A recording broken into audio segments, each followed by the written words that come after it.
Magandang gabi sa ating lahat. Ngayong May 29, 2024 po, araw ng Miyerkules, ay sinimula na po ng Pag-asa or dineklara na ng Pag-asa ang pagsisimula ng rainy season or tag-ulan sa ating bansa. So ibig sabihin po, mas dadalas na yung mga pag-ulan lalo na po sa western sections ng Luzon and Visayas. At yun ang sa mga possible weather systems ay ang southwest monsoon or habagat, intertropical convergence zone lalo na sa bahagi ng Mindanao. Meron din tayong possible na frontal system sa may norte at hindi rin natin inaalis yung chance sa mga low pressure areas and tropical cyclones or bagyo sa susunod na 4 hanggang 5 buwan. Meron din tayong tinatawag na monsoon breaks o yung mga times kung saan mga ilang araw po na wala tayong nararanasan na mga pagulan at iira lang mainit at manisangang panahon sa loob po ng 4 hanggang 5 buwan. Kaya lagi po magandabay sa ipapalabas na updates ng Pag-asa. Sa ngayon po nakalabas na rin ng Philippine Area of Responsibility itong minomonitor natin na si Typhoon Agon with international name na Iwinyar as of 12 in the afternoon. And as of 4 p.m. nasa higit 1,200 kilometers na ito is northeast of extreme northern Luzon patungo na po sa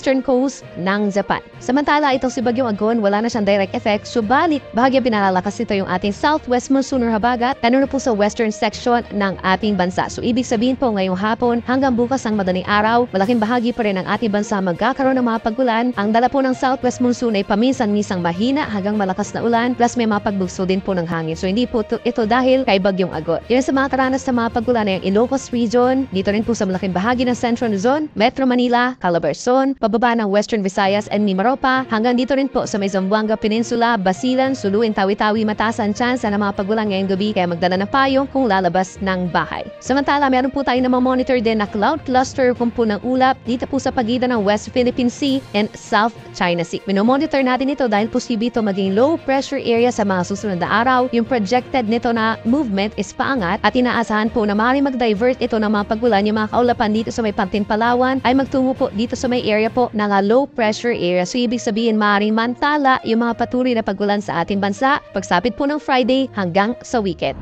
Para man po bukas, araw ng Thursday, May 30, may mga pagulan na rin pa rin naman po dito sa western section ng Luzon dahil pa rin sa southwest monsoon or habagat. Ilan sa mga lugar ay ang Ilocos region, dito rin po sa may Zambales, Bataan, bababa ng Occidental Mindoro and northern portion ng Palawan, habang dito naman sa may extreme northern Luzon sa Batanes and Babuyan Group of Islands, meron din kalat-kalat na ulan and thunderstorms, epekto naman ng frontal system o yung banggaan po ng malamig at mainit na hangin. Dito naman sa naditirang bahagi pa ng Luzon, kabilang po ang Metro Manila, meron tayong bahagi maulap na kalangitan sa umaga pero may chance rin na mga pulu-punong ulan or pagkilad pagkulog lalo na po sa hapon hanggang sa madaling araw kinabukasan. Temperature natin sa Metro Manila 26 hanggang 32 degrees Celsius habang sa Baguio naman may kalamigan pa rin mula 17 hanggang 24 degrees Celsius. Sa ating mga kababayan po, sa natitirang bahagi ng Palawan, asahan pa rin na makulimlim na panahon at may mataas din na tsansa ng mga paggulan lalo na po sa hapon hanggang gabi. Epekto yan ng southwest monsoon, habang malaking bahagi po ng Visayas, kabilang na rin po ang western Visayas kung saan nagkaroon ng madalas na paggulan ito mga nagdaang araw. By tomorrow, bubuti ang panahon, mababawasan ang mga paggulan, pero nandyan pa rin sa malaking bahagi ng Visayas ang mga afternoon or evening thunderstorms dahil naman sa easterlies. Temperature natin sa Metro Cebu, 27 to 34 degrees Celsius. At sa ating mga kababayan po sa Mindanao, by tomorrow, asahan naman yung bahagya maulap at madalas maaraw na umaga. Sa tanghali na dyan pa rin yung mainit at malinsangan na panahon at sa dakong hapon hanggang gabi ay magiging makulimlim at may chance rin ng mga localized thunderstorms lalo na sa gitnang bahagi nito sa Suksadjen at dito rin po sa may northern Mindanao. Temperature natin sa Metro Davao mula 25 hanggang 33 degrees Celsius, gayon na sa may Zamboanga City, habang yung ating mga heat indices sa malaking bahagi ng Visayas and Mindanao posible pa rin humigit sa 42 degrees or higher. Ito po yung dangerous levels pagsapit ng tanghali yung mararamdaman ng ating katawan, so make sure po na hydrated tayo at may dala tayong pananggalang sa init. Para naman po sa mga sea travel suspensions, wala tayong inaasahang gale warning sa mga susunod na araw. Possible lamang yung maalon na karagatan dito sa malaking baybayin po ng Luzon, lalo na kapag meron tayong mga thunderstorms, specifically dito sa may western side. Asahan yung hanggang 3 metrong taas sa mga pag-alon kapag meron tayong thunderstorms, delikado pa rin ito sa small sea vessels.